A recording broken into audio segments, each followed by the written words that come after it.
Every student's goal is to graduate with flying honors after whole 4 years of studying.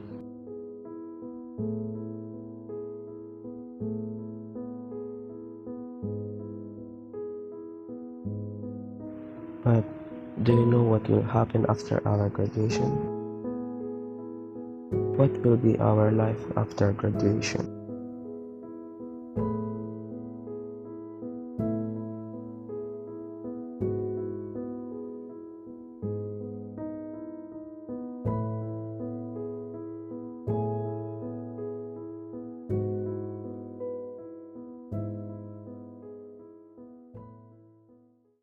My name is Prince Salazar, and this is my journey after my college graduation.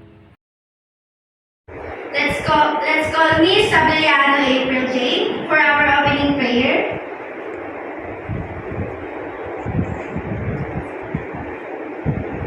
Please stand.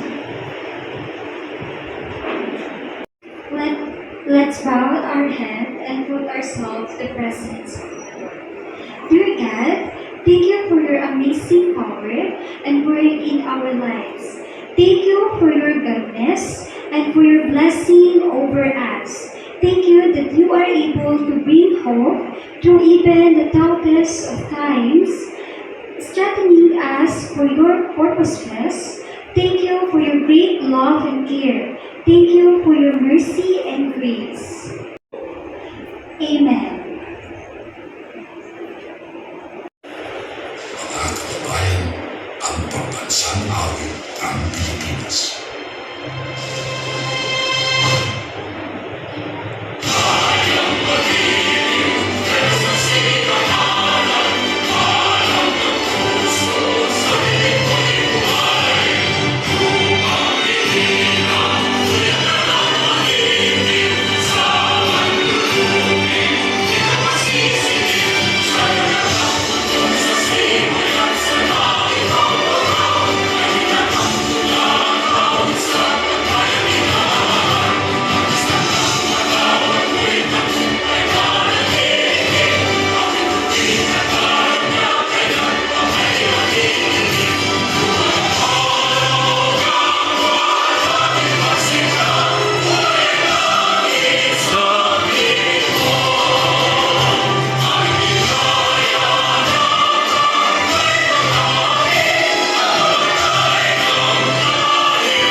You have to take your seat. Now, we celebrate the hard-earned success of the students who navigate the challenges of the 4 years in college. Their enthusiasm is reflected in their faces as they look forward to receive their diplomas. To present the candidates for graduation, I invite their advisor, Ms. Rilio, to the stage. Let's give another round of applause for the graduating class of 2024 from Eulogio Amang Rodriguez Institute of Science and Technology. Dear graduates, the moment you have been eagerly waiting for has finally arrived. The reward of your discipline and dedication is about to be reaped.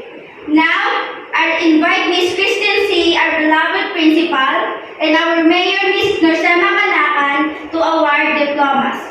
Following this, our faculty members are requested to line up to the stage to personally congratulate the graduates. Let's give them a round of applause. Let us all welcome the class of 2024 graduates with a Bachelor degree of Education, major in English.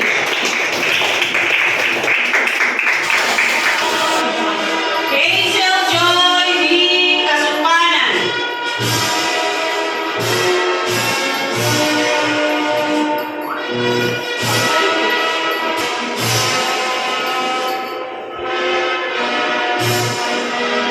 Reynard B. Golesen.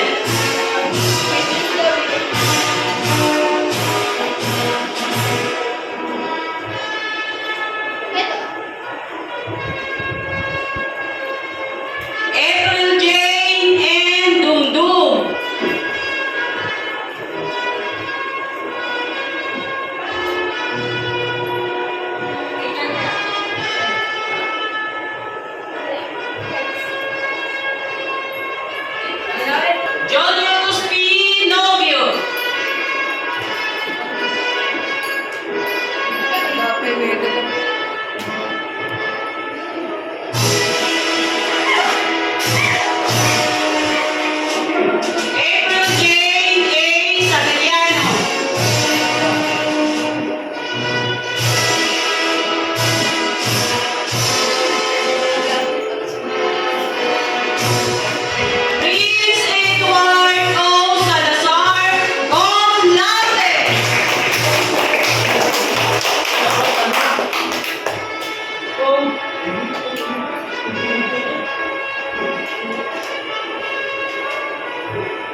Daniela Jane R. Villanueva.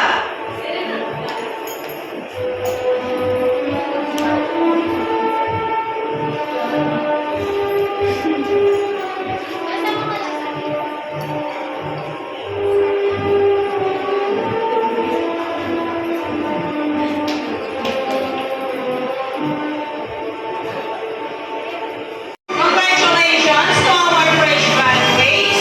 May your journey be filled with success, compassion, and opportunities as you walk down your new path in life. Again, congratulations. Having a student who have consistently shown academic success throughout their college years make us very proud. Let us show appreciation to the students, ladies and gentlemen. To begin, allow me to introduce the cum laude student who is pursuing a Bachelor of Education with a major in English. We should give all Mr. Prince Salazar a round of applause.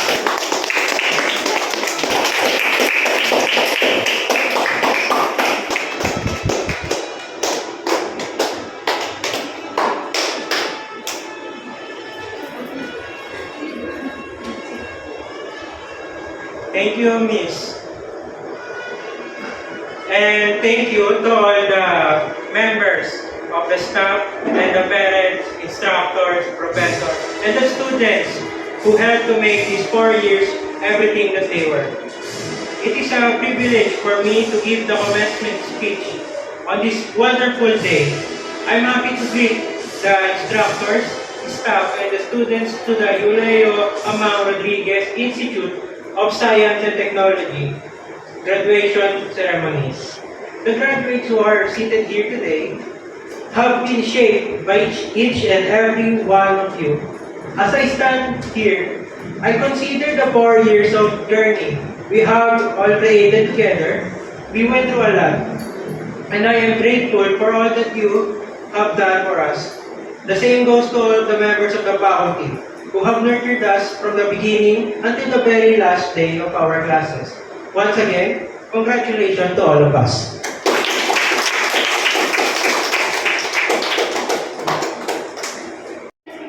To end this ceremony, I would like to invite Mayor Rosema Canacan on a stage for our graduates. Let's give her a round of applause.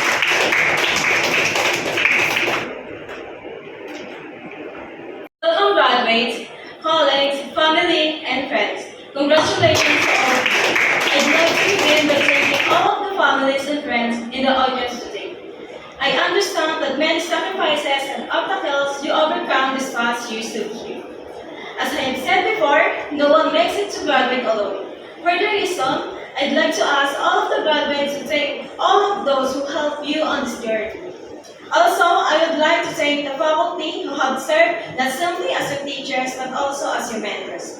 After going through the process of learning, studying for tests, and persevering in reaching this stage in your lives, congratulations. But as you may know by now, this is a journey and not just a destination.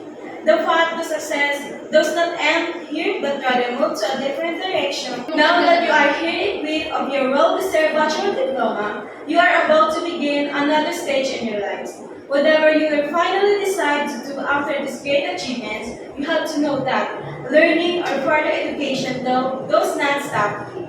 Carry on your lives, journey with strong beliefs in yourselves and your capacity to reach a goal that you have set for yourselves. I am proud of you and I firmly believe in your bright future. Again, congratulations, dear graduates.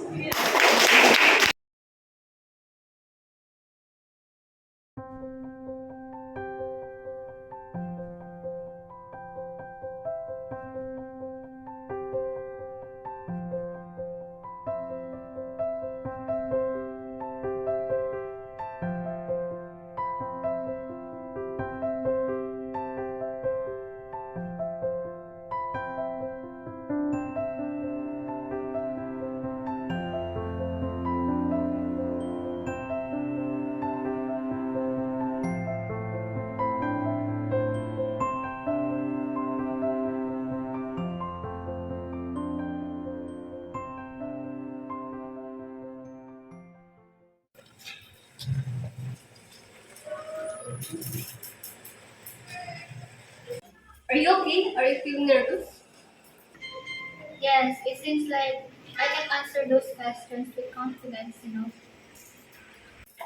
Just relax yourself. Don't feel pressured. You will do your best. I know. Let's do our best so that we can pass this interview and start preparing the demo for teaching.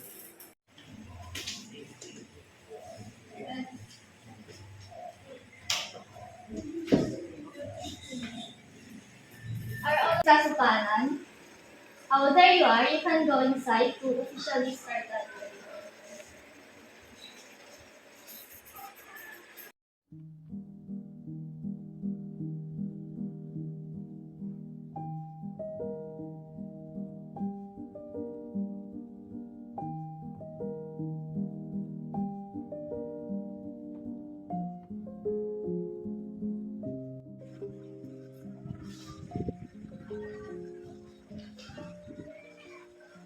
Mr. Salazar, you're next.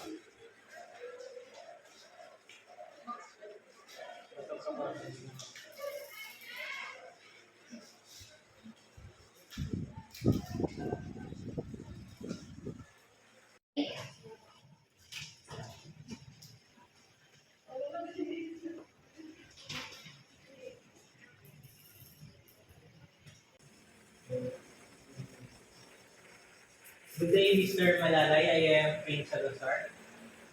Good day, you can sit down. Thank you. Here is my resume. Okay, so you're Prince Edward Angelo Salazar. Yes. So let's start. So my first question is, why do you want to teach? I want to teach because I have a genuine passion for education and a strong desire to make a positive impact on students' lives. Teaching provides me with the opportunity to inspire and empower young minds, helping them develop their knowledge, skills, and confidence. So you said that you're knowledgeable and have skills. So what makes you a good fit for this school? I am inspired by the school's reputation for educational excellence and for encouraging creativity through its program. I feel confident that I could help students improve their scores and opportunities for success. Oh, good. So what role does discipline play in teaching and what is your approach? I believe that a teacher can't be effective without the right disciplinary approach. I prepare to explain what's expected to my students so they're set up for success. Without discipline, there won't be respect, and keeping students accountable may be difficult. After researching several methods, I found that a reward system is the best method for avoiding bad behavior. So wonderful. So do you mind starting right away? So, Ms. Secretary, kindly process Mr. Salazar's papers. So, Mr. Salazar will call you right away once your papers has been processed. So, for now, just wait for our call. Is that all right? Yes, sir. Thank you.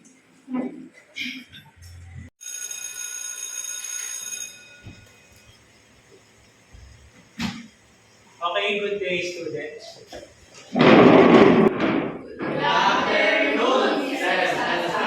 Take a seat. All right, let's have an attendance first before the discussion. I hope everyone did their own readings beforehand. Roll call of students. Kasupanan. Present. Gulisen. Present. Dugdug. Present. Kanakan. Present. Malalay. Present. Novio. Again, Mr. Novio.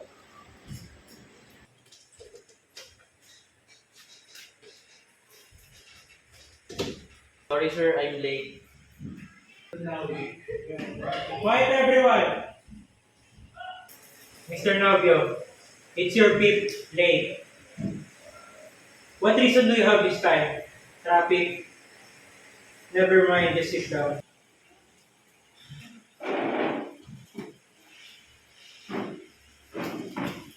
Continuing the attendance. Juliano. Present, sir.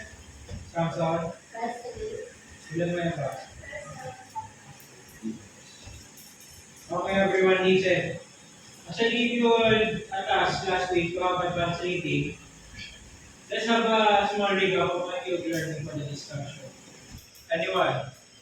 Yes, please. Miss Kanakan.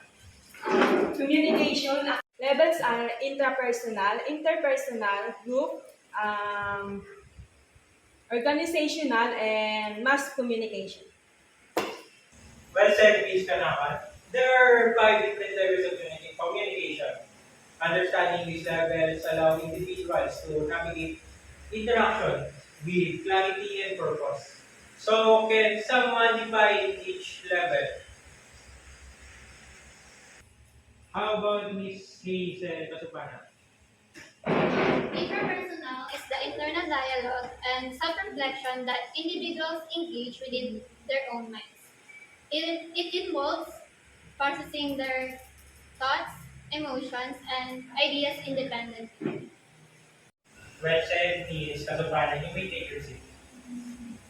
Indeed, interpersonal communication only uses one person in a conversation.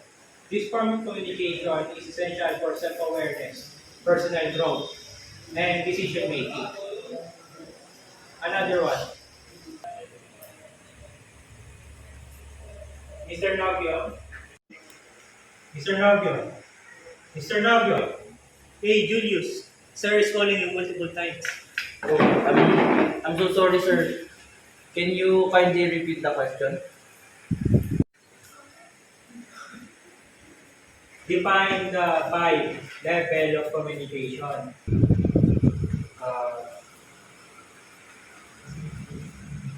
I'm so sorry sir, I don't know the answer. I have given the task a week ago. Didn't you have time to read? I'll talk to you later after class. Moving on, please bring out your book and turn it to page 4.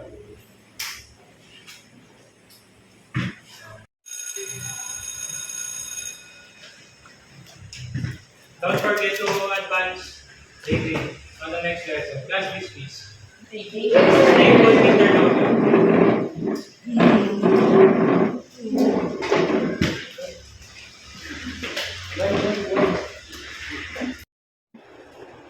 Mr. Novio, based on my observation on your performance in the class, your performance is low rate as well as high rate. It's sad to say that it may affect your scholarship in this school. Do you have a problem, concerns? Sir,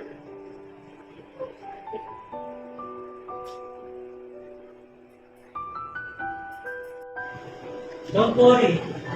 Your problem is easy. Who knows? Maybe I can help you.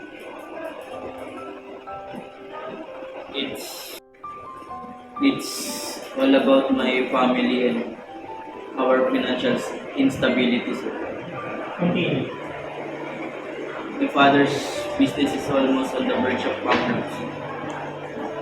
He has this habit of drinking and playing online casinos that led him to selling harmless products. While my mom is a full-time housewife, she did all her best to budget the financial as well as sustain our needs around the house. However, due to the unhealthy obsession and habit of my father, drinking and gambling, both of them always shout at each other. As the oldest son, it's my responsibility to take my younger siblings away from them or even not let them hear that our parents are fighting with each other. As time goes on, our family is on the verge of falling apart due to my father. I was forced to be the father of the family and provide for our expenses while studying. I always oversleep or have late outs on my work. This is the reason why I am often late to your class or daydreaming in the middle of discussion. I am so sorry, sir. I'm doing my best to face both of my responsibility as a student and kuya.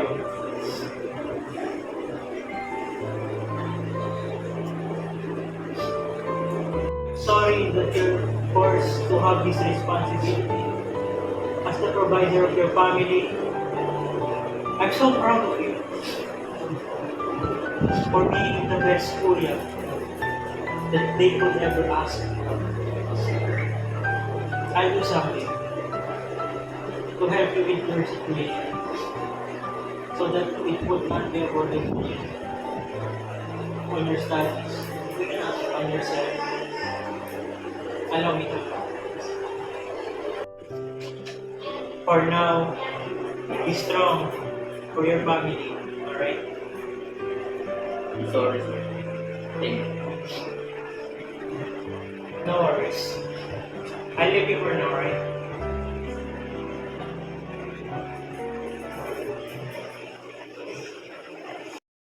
Yes, yes. So, is it set?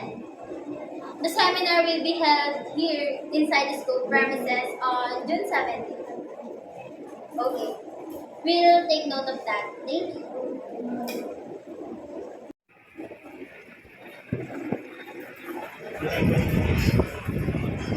Good afternoon, Mr. Salazar.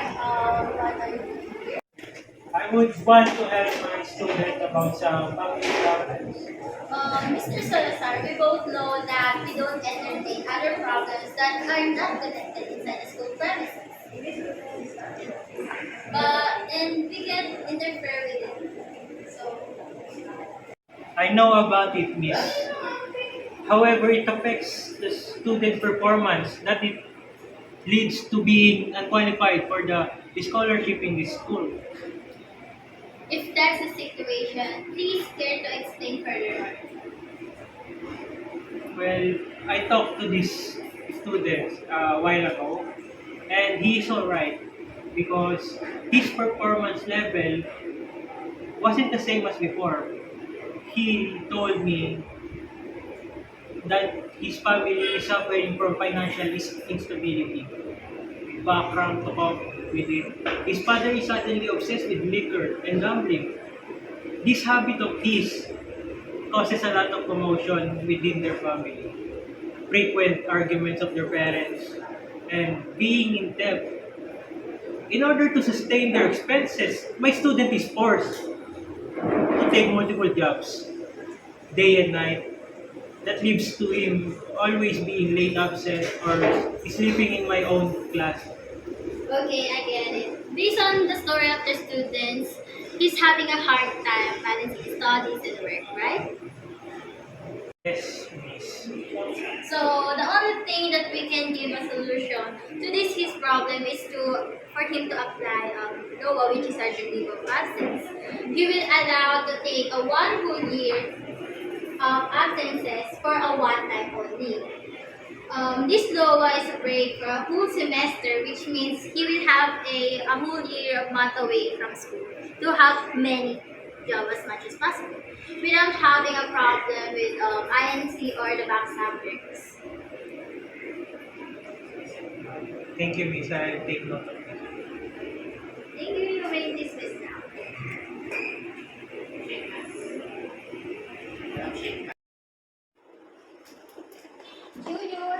Juniors, Mr. Salazar asks you to come to his office ASAP.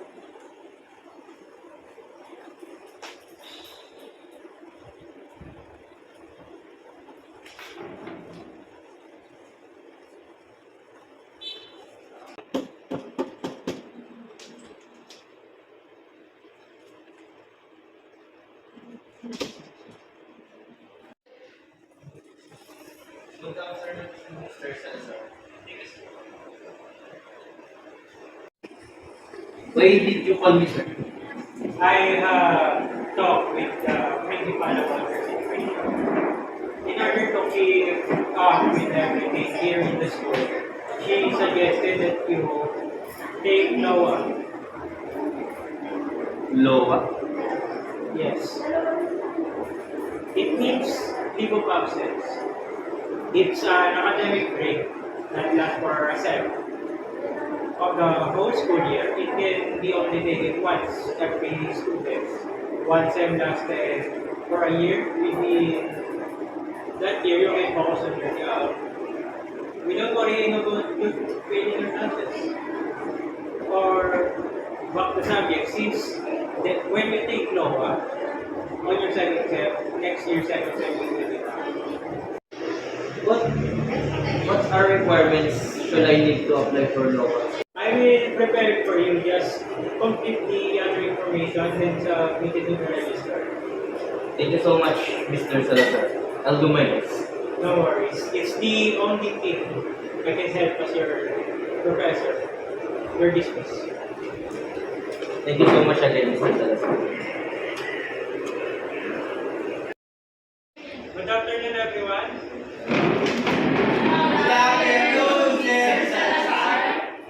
Sit down, everyone. Let us have the attendance first. The attendance first, Savannah. Present.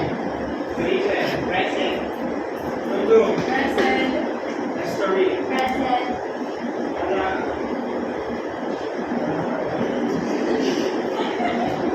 Manalay. Present, sir. Claudia. Sir, present, sir. Welcome back, Mr. Claudia. Thank you, sir. Emiliano. Present. Sarsa. Present. Radio. Present. Silvema. Alright, everyone. Let us get and let's open your book to page 64.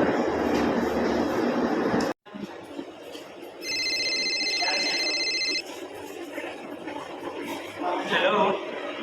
Hello, is this the right number of Prince Salazar? Yes. Who is this? This is Reynard Golisen, the mayor of our class batch 2024. Reynard? How are you? I'm a fine man, busy working here in the US as well as taking our first baby. That's good to hear, man. Why did you suddenly go? Oh, I almost forgot. The school arranged the batch 2024 to have a reunion party on August 17. All our classmates will go, and you're the last one. I've told you last because you've changed your number. I have hard time to finding you. I'm sorry. That on August 17, right? Saturday? My schedule is clear that day. I go. That's a great news, man. The whole squad is there. I miss all of you. Me too. I'll go now. I have the next class in a minute. Thank you for invitation. Just text me the whole information. Goodbye, Nard. Bye. Good luck.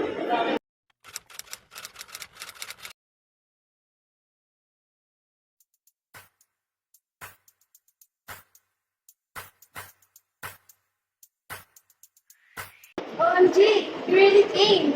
It's been a long time since we saw each other. Let's go to others. Glad you came, man. How's life? It's fine. Normal professor duties, but at least there's something to go. Just like before, you didn't change. What can I say? I'm your motivation. So, Nard, where's your wife? Wait, Hazel just got to the bathroom. I'm here. Hello. So sweet. When can I get mine? You already met yours. That's it if you are Rainier. It's in the past. We will move and Good evening, ladies and gentlemen. Tonight is a wonderful time to catch up, reminisce, and relive the good old days. We've got tonight for the first time after years, so let's make the most out of it. Catch up with friends and enjoy the rest of the night. Good evening, everyone. How's the party? Don't get wasted early because the party will just start. You're right, partner. But before we start, we would like to introduce ourselves. I'm April Tingdundo. And I'm Rosana Kanaman. And we are your MC for today's video. Reunion night for the batch 2023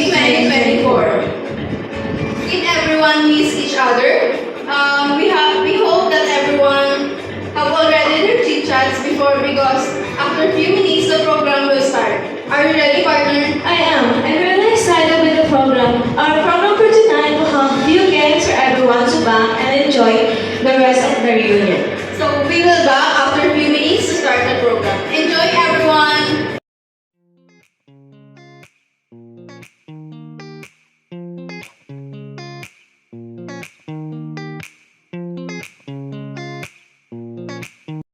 Again, bro. Yes.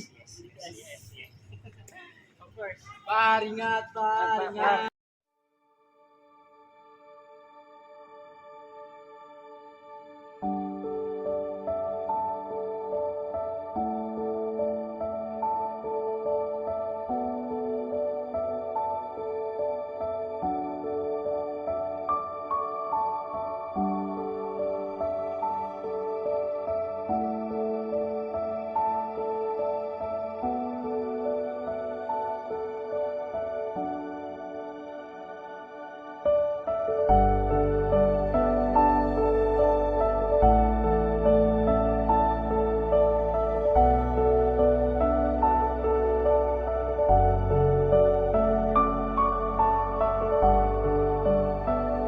But some things are bound to end.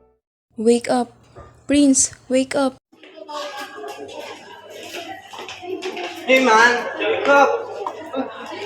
Going home, man. Go home. It's too late. It's already 9 p.m. Come on.